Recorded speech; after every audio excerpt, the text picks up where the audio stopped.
Mike Bohn here with the former UFC champ, Aljamain Sterling, who fights Brian Ortega in Saturday's UFC Shanghai co-main event. Aljo, you're out there. We see you with the boys and the team. How was the trip? How are you getting settled over there?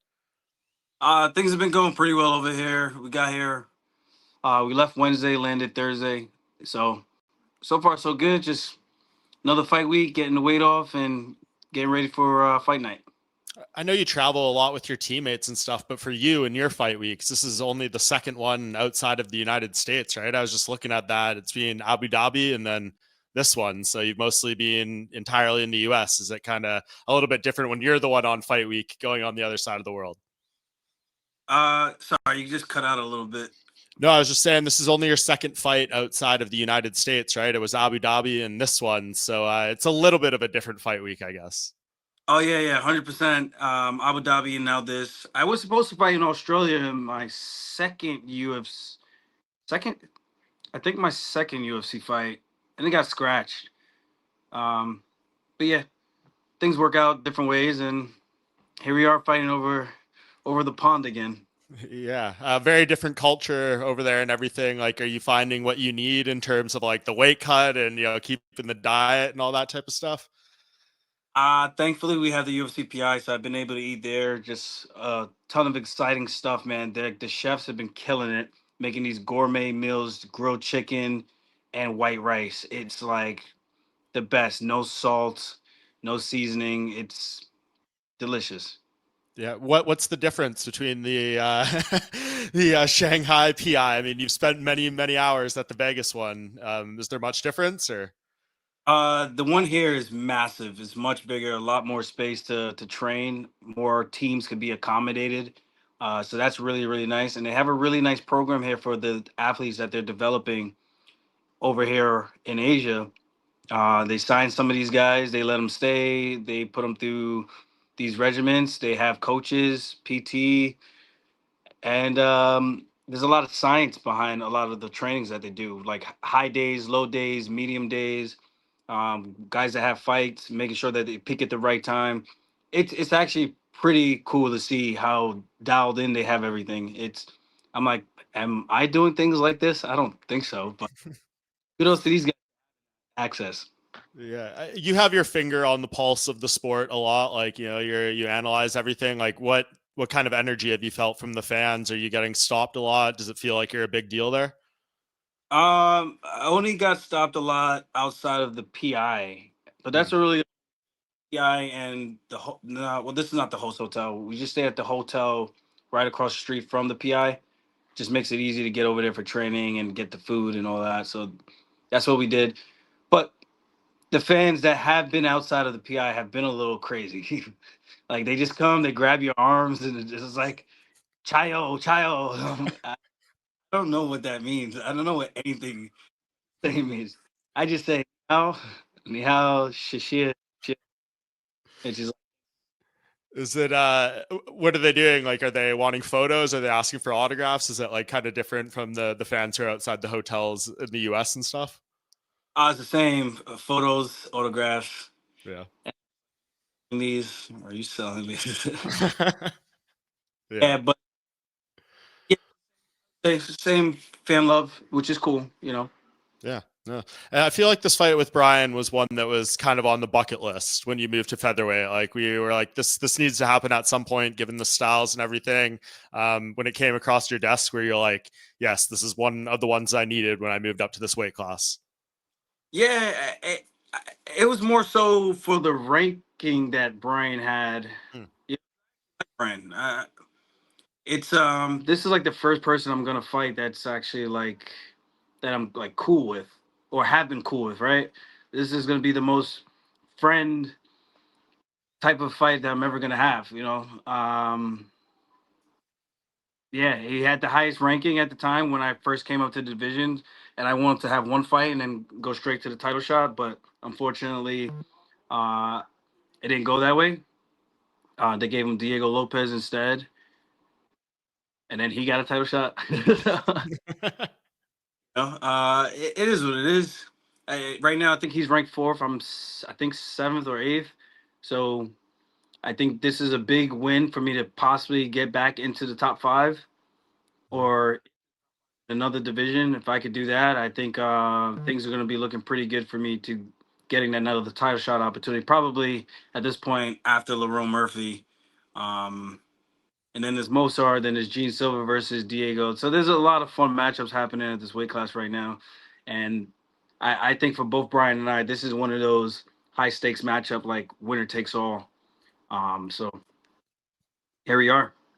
Yeah, what have you said? This is the most friend-like fight you'll probably ever have, especially the Marab fight's never happening, so certainly wouldn't be that. But how are you dealing?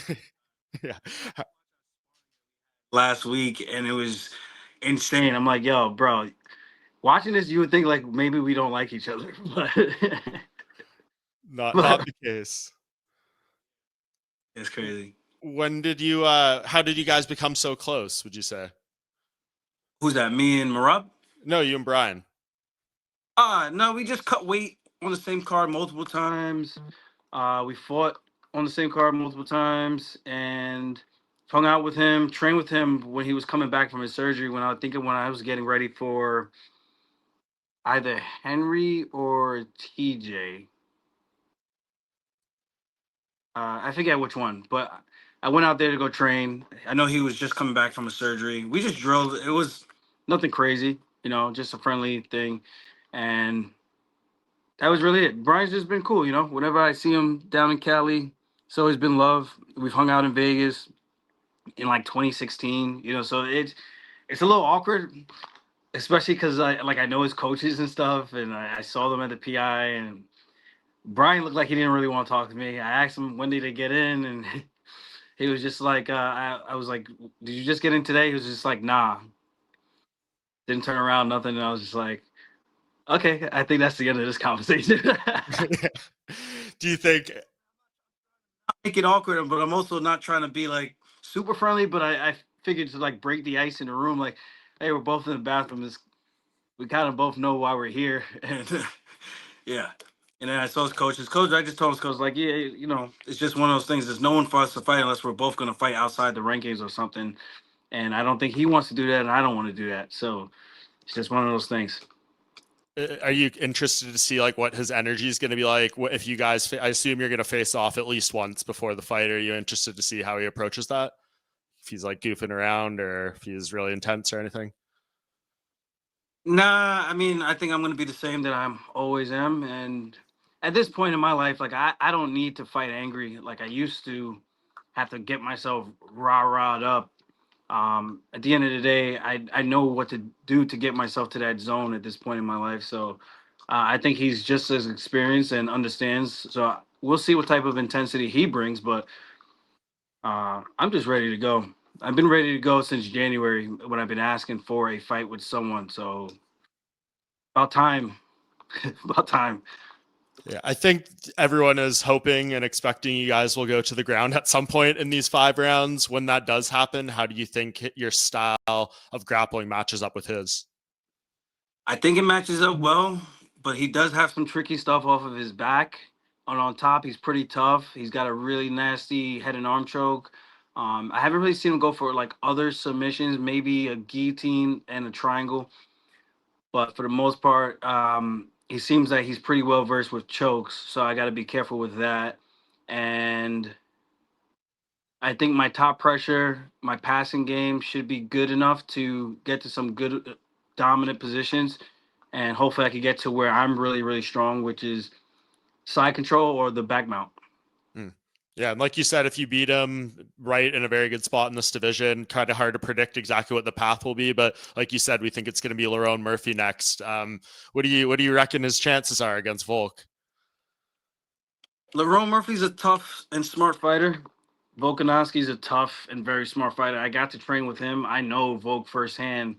He's a cardio machine and very technically sound, well rounded everywhere. And he's the champ and has been the champ for quite some time for a reason. So I don't think he got there by accident. Larone's going to have his work cut out for him. It's going to be very hard for me to top a spinning back elbow to try to. Yeah. Yeah, kudos to him. Fair play. And hopefully, things go well this weekend for me. And I'm at least in the conversation again. Yeah, no, I think there's absolutely no doubt with a win here. What did you think of the other side of that fight? Like, I know we only saw a few minutes of Aaron Pico, but do you feel like he's a guy who can make noise in this division after that setback? Oh, 100%. I think it was just one tactical error, and it's something that he made a similar mistake in Bellator. I don't even know how he was. I don't know how he did that again. But this time, I feel like that one was way worse. I don't know. I have to go back and see the other knockout, but that one, they were both bad, you know. But again, he looked great. He looked like a world beater. There was one point where Laurent caught him with one clean shot where it looked like he shot in because he got hurt. So I'm a little bit curious if to see if he's chinny. Not Yeah. elbow would have probably knocked anybody out. Um, but yeah, that was always my question mark. Does he have the chin to go with his fight style? Because he's so aggressive. And if he lands first, that's the fight. But other guys catch him, you don't know. But yeah, I think he can still make some noise in the division. I mean, Pitbull lost his debut, came back and won his second one. Um, we'll see how Patchy does. We'll see how Pico bounces back. It's all about the mental aspect of it. So that's my take on that.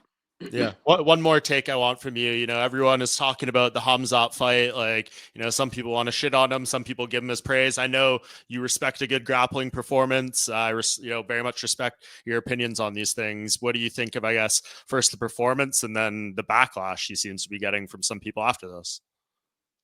I thought it was a masterclass performance. I did not see that happening like that. I did not think it would be that one sided. I thought DDP was very well rounded coming into this, just because of how dominant his grappling has looked against everybody else, right? But we've Mhm. never.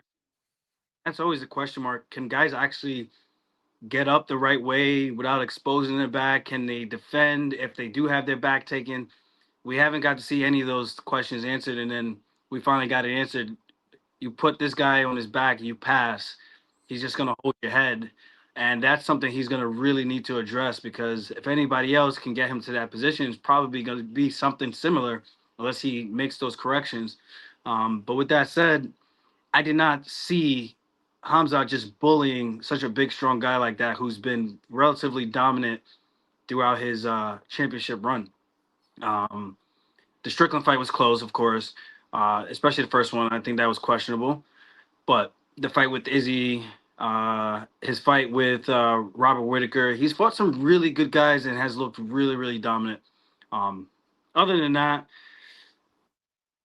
the backlash, I get it. Striking's more exciting sometimes, but the guy can't get up. What do you want him to do?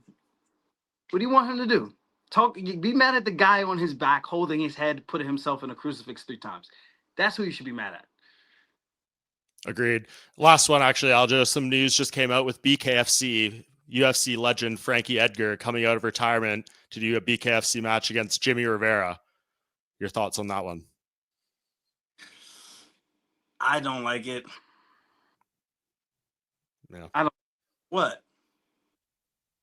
I don't know. I understand that, right? Because I'm getting close to that point where the doors, I can see the light at the end of the window, right?